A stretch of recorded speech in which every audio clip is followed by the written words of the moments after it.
The Vikings did it. They traded for a backup quarterback, and you guys asked me a whole bunch of questions about it. It's Twitter Tuesday here on the Locked On Vikings podcast.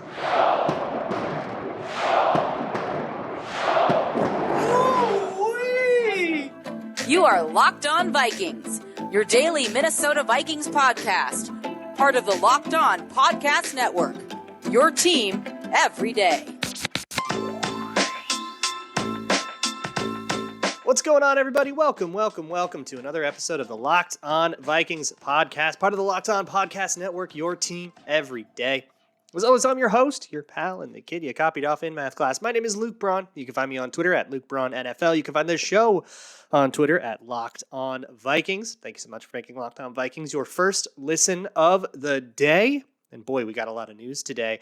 Well, not a lot of news. We got some cuts, and we have Nick Mullens, a new backup quarterback, joining the competition officially. So now you have a three-way competition for QB2, and I would kind of guess the other two get cut. And we'll talk about Nick Mullens and everything. Thankfully, you guys asked me so many questions about it. We can cover all of our bases.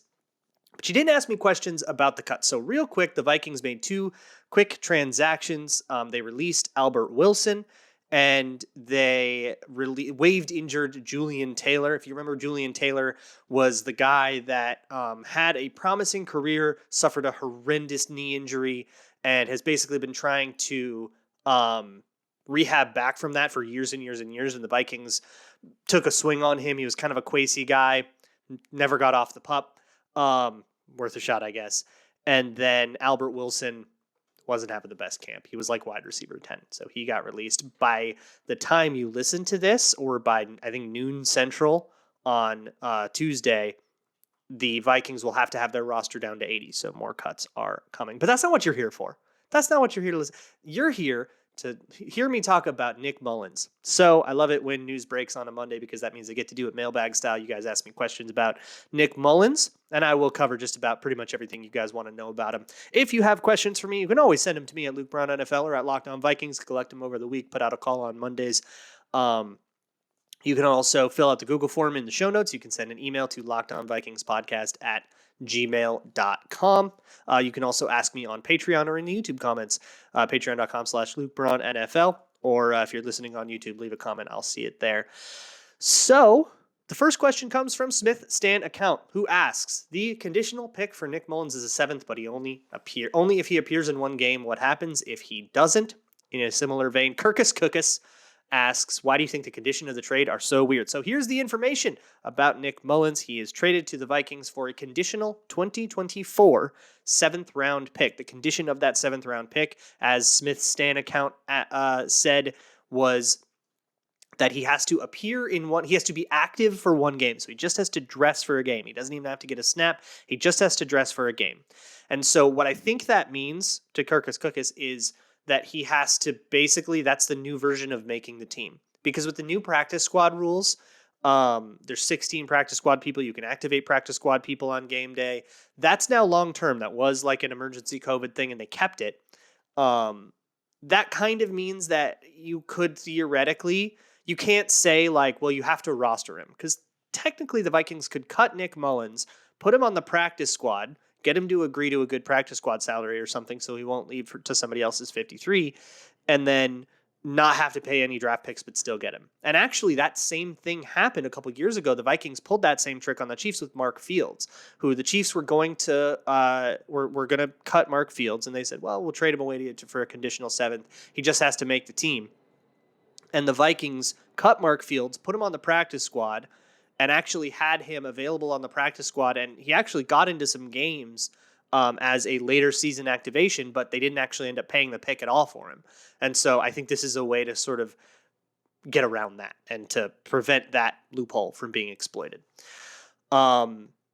Sweet Skull asks a really good way of thinking about this Nick Mullens thing, which is how many 7th round picks from the Spielman era have ever had a more successful career to this point than Nick Mullens. And I will answer that, but that's not quite the fairest association, because what you're getting here, you're not getting all of Nick Mullens' career.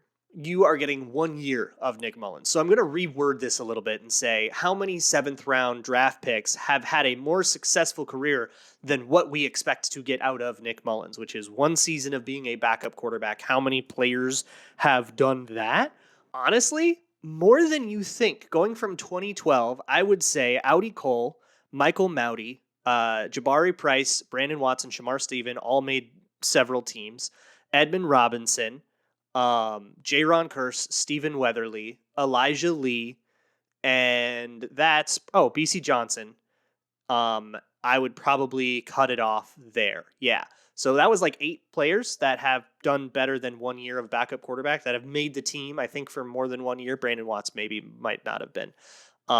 That's a pretty good clip for 7th round picks, and I think the price is about right. One of those 2 years deferred for 1 year of a backup quarterback. And hey, if he's a good backup quarterback, maybe you get a good relationship going with him and Kirk Cousins, and he becomes your guy later, but then you got to sign him and pay him more.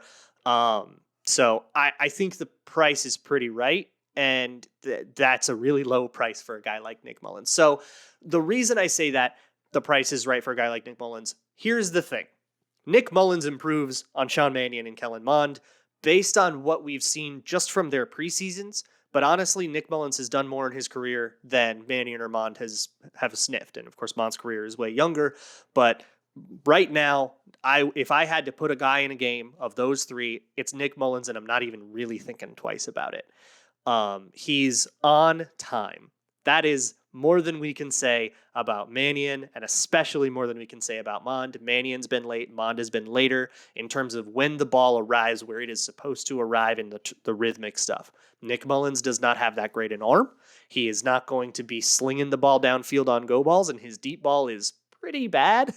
But if he's got to step in for a quarter because your quarterback got his ankle rolled up and just execute a couple of in rhythm pass concepts and process things and get the ball out of his hands on time.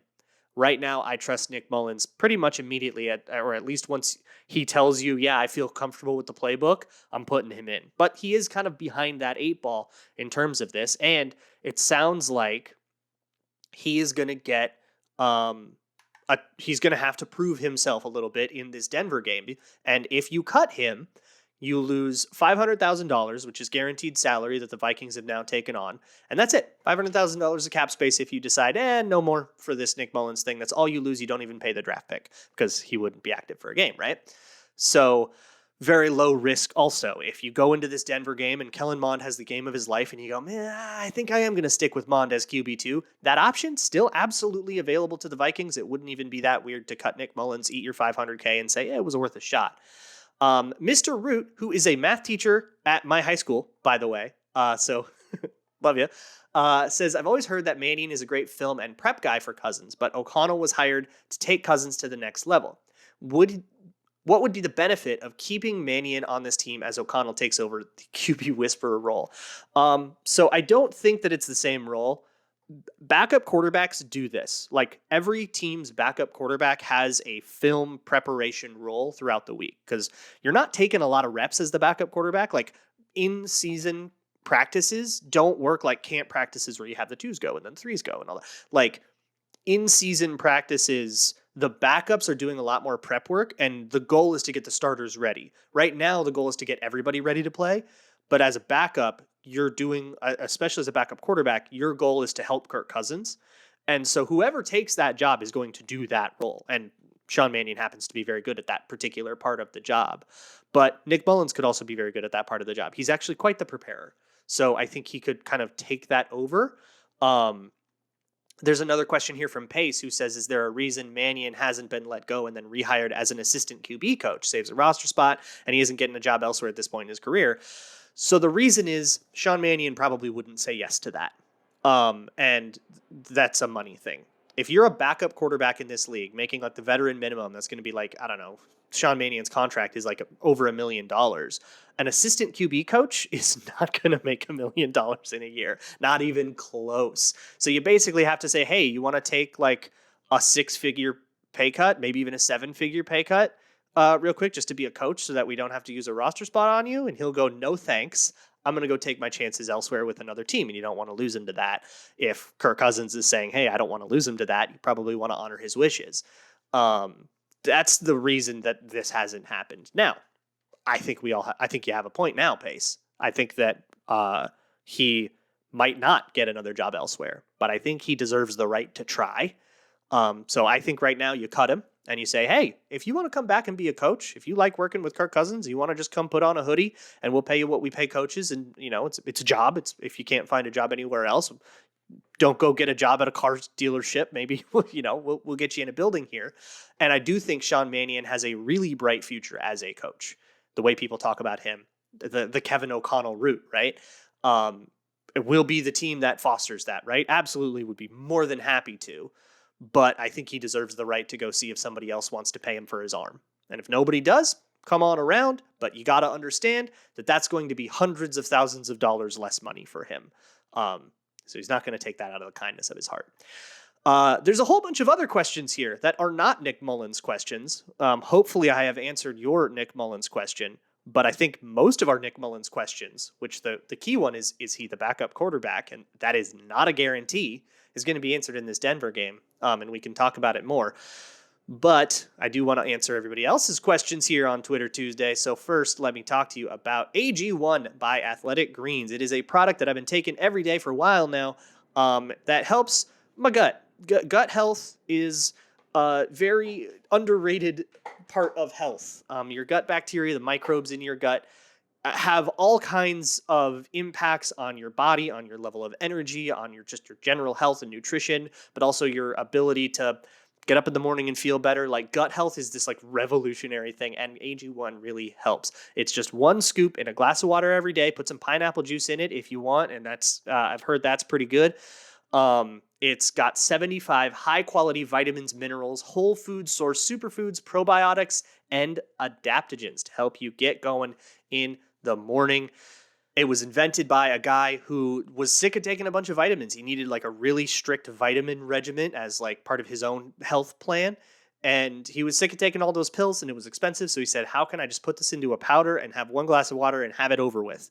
So, to make it easy, Athletic Greens is going to give you a free 1-year supply of immune-supporting vitamin D and 5 free travel packs with your first purchase. All you have to do is visit athleticgreens.com/NFL Network. Again, that is athleticgreens.com/NFL Network to take ownership over your health and pick up the ultimate daily nutritional insurance.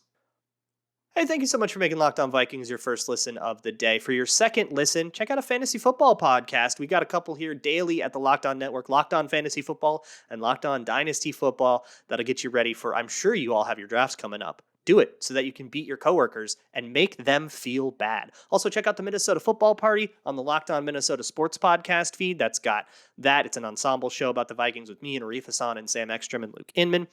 You can also find Superior Sports Talk and the Ron Johnson Show there, talking all things Minnesota sports. The next question comes from Landon, who also lets me plug a thing. He says, in honor of Andrew Booth drawing a punch-out and your Vikings history series, what past Vikings player had the most dog in him? You know the way to my heart, Landon. Let me plug my history series. The History of the Minnesota Vikings is a 7-part documentary series covering in depth the stories surrounding the Vikings. We're through part 4 of 7. Part 5 comes out this weekend. I would love it if you checked it out. You can find it at patreon.com/LukeBraunNFL, free to watch. What past Vikings player had the most dog in him? With a bullet, Joe Cap. Joe Cap would fight anyone. He knocked a linebacker out cold as a quarterback on a scramble. He got into a fist fight as an old man with another old man that he had CFL beef from in the 50s, and this was in 2011. Joe Cap had infinite dog in him. There's no player in the history of the NFL that had more dog in him than Joe Cap. Joe Cap gave up the highest salary in the league to take the NFL to court over a contract stipulation he didn't like. That man had infinite dog in him. And that also changed the relationship between the NFL and the NFLPA forever. And free agency looks the way it does, in part because of the legal precedent set by that lawsuit that was then leveraged by the strike of 1974, led by Alan Page. It's Joe Cap, and it's not close. Skull Squatch asks, thoughts on Austin Schlottman? Seemed to have a pretty good game against the 49ers. A lot of people asked about Austin Schlottman. Sounds like he got a good PFF grade, but on this show, we don't worry about that kind of thing. But I thought he had a pretty good game. I do disagree with PFF on one thing. I know PFF didn't give him any pressures. I credit him with one, and that is Kellen Mond being flushed out of the pocket.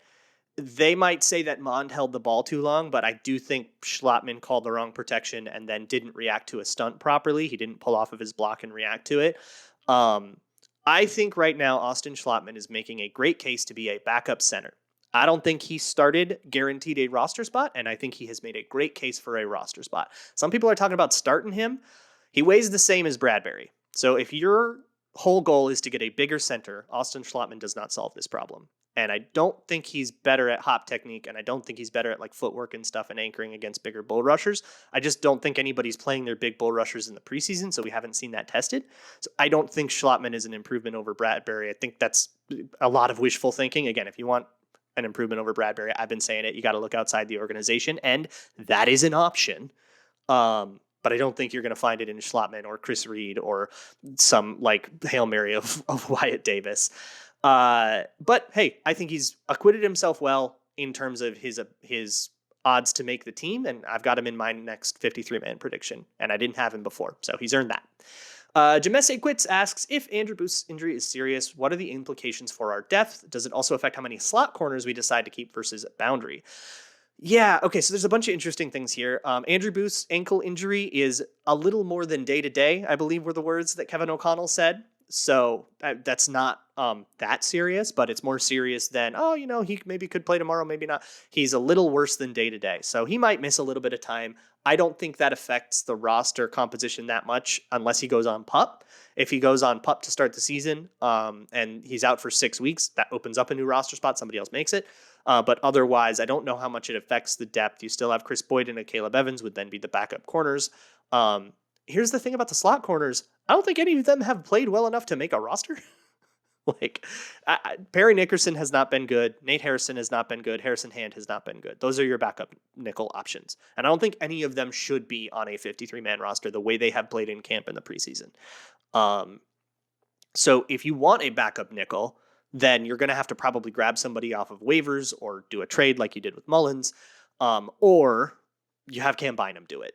I think that's what happens. If Chandon Sullivan gets hurt, then I think Cam Bynum becomes your nickel corner. That's probably where I'm at right now. I think he's the second best person at playing slot corner in on the team. And you just like live in, I guess, nominally 3 safety every time you go to nickel.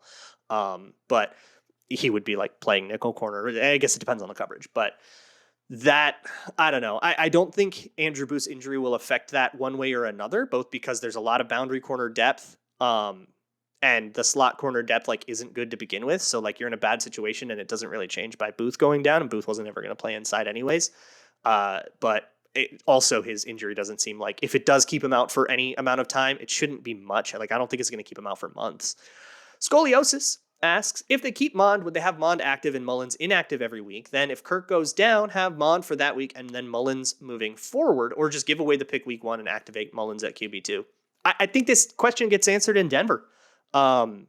If you want to try to get away with keeping Nick Mullens but not giving up a 2024 7th round pick, then yeah, that would be how you do it. Although every time you have him for every minute you have him on the practice squad, somebody else can poach him from you, and then you lose Nick Mullens entirely and you're out $500,000 because you cut him with that guaranteed money.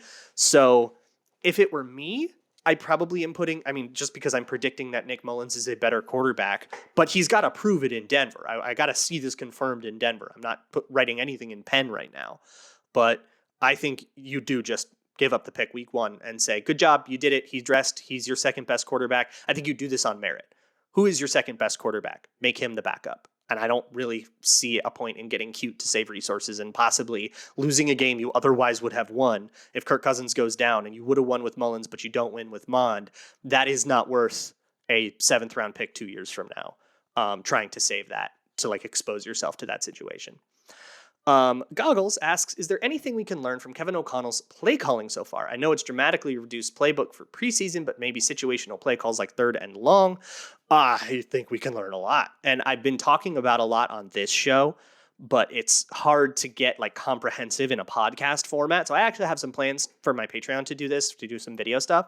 But basically, if you buy the 2021 Rams offensive manual, which I actually have if you're on YouTube. I am holding it in front of the camera right now, the 2021 Los Angeles Rams Complete Offensive Manual by Bobby Peters. You can purchase this on Amazon, and I highly recommend you do so if you are into X's and O's, because I have seen just about everything that I've seen from the Vikings so far can be found somewhere in this book or in something similar for the 49ers.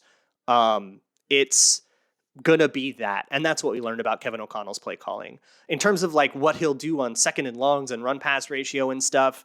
Those are questions I think those are more random answers than you would hope. Just the way play calling goes is a lot more, is sequenced differently than that.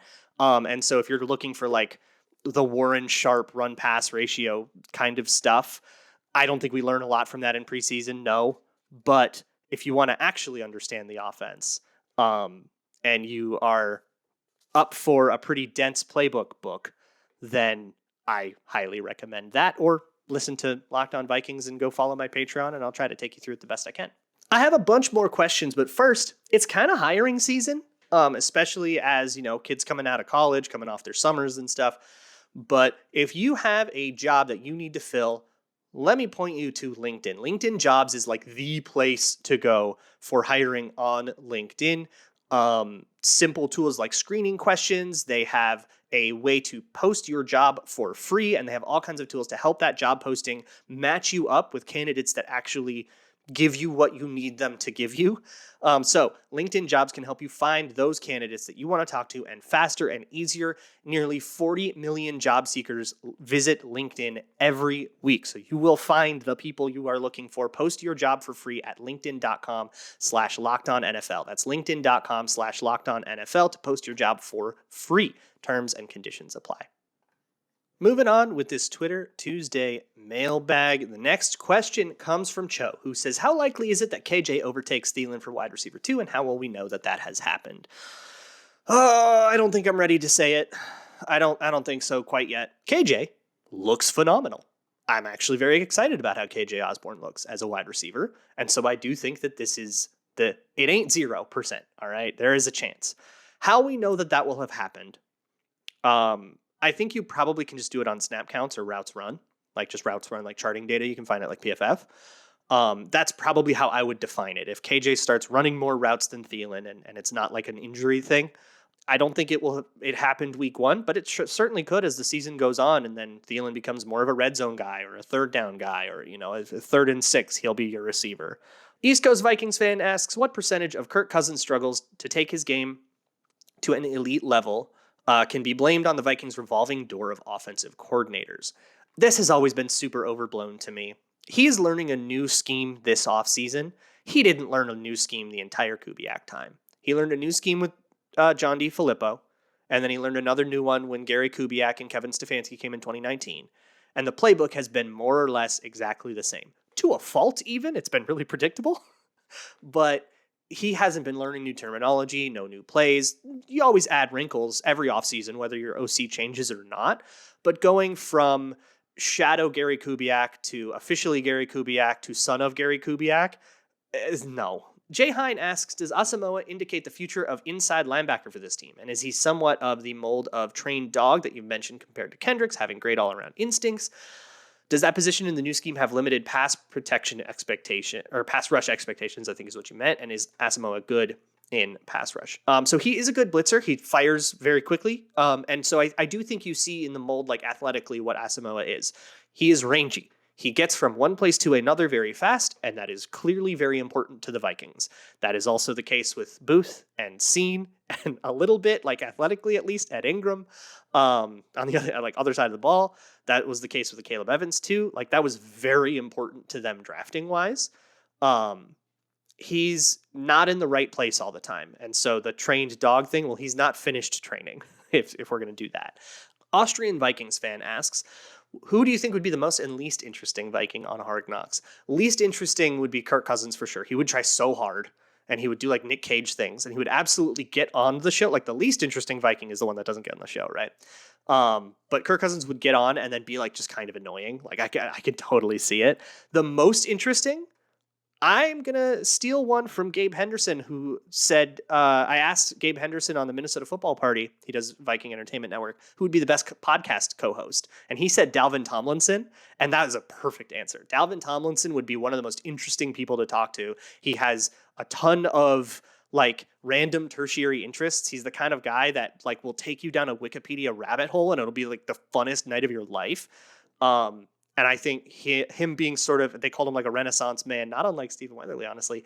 And they called him that back at like college.